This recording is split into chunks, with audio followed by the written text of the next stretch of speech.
Good morning, Pastor Brian here. Thanks for joining me today as we read a psalm a day. Today we're on Psalm 58. I'll be reading from the Common English Bible as I do each day. Our psalms that we read together are chapters that we do each day as we move from different books of the Bible. Will be from Monday to Friday. I'm glad you could join us today. Let's read Psalm 58. Do you really speak what is right, you gods? Do you really judge humans fairly? No. In your hearts you plan injustice. Your hands do violence on the earth. The wicked backslide from the womb. Liars go astray from birth. Their venom is like a snake's venom, like a deaf cobra's. One that shuts its ears so it can't hear the snake charmer's voice, or the spells of a skillful enchanter. God, break their teeth out of their mouths. Tear out the lion's jawbones, Lord. Let them dissolve like water flowing away. When they bend the bow, let their arrows be like headless shafts. Like the snail that dissolves into slime, like a woman's stillborn child, let them never see the sun. Before your pots feel the thorns, whether green or burned up, God will sweep them away. But the righteous will rejoice when they see vengeance done, when they wash their feet in the blood of the wicked. Then it will be said, yes, there is a reward for the righteous. Yes, there is a God who judges people on the earth.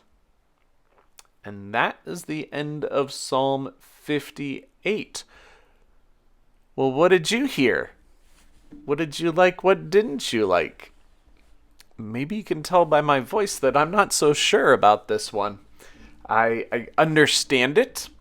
On one level, I understand, talking about the gods of the earth and how they aren't just. And when you hear stories of some of these gods, especially like the Roman and Greek gods, which weren't around at this particular point in time, but that's the ones, I kind of am most familiar with through study. And how they just kind of were like people. They lived on a whim and they did what benefited them the most. So I kind of understand that part.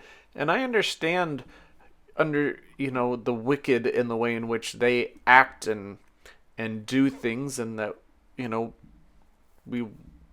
the psalmist clearly does not want them to prosper.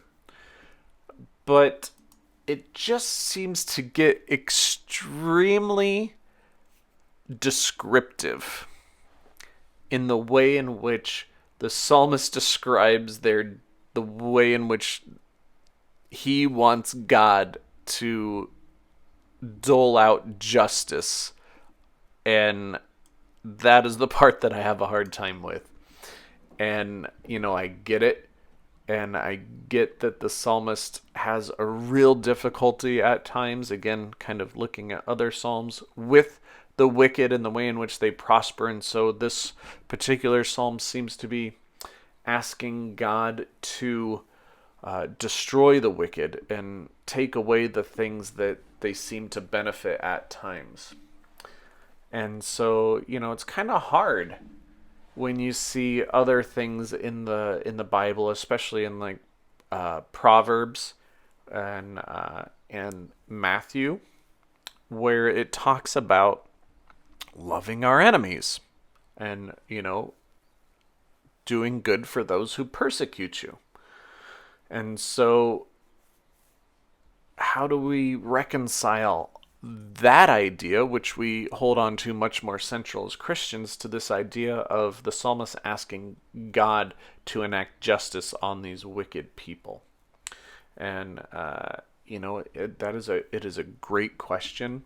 And I think that we need to be mindful that there are times in our lives in which we get really frustrated with the way things are going. And maybe that's what this is.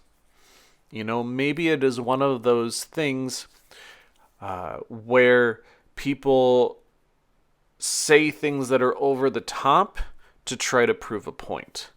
And maybe it's not. I can't really read into the psalmist's mind, obviously, but I would like to think that we would be working harder to convert and transform the hearts and the minds. Maybe, if they're really that wicked, maybe we won't have the opportunity or the chance or their willingness to convert to a person of faith, but maybe at the very least we could help them, convert them into finding ways that are more productive and helpful towards other people and towards society, to help them understand ways in which we can help each other rather than bring each other down and hurt each other in, whether that's stealing or physical harm or whatever it is.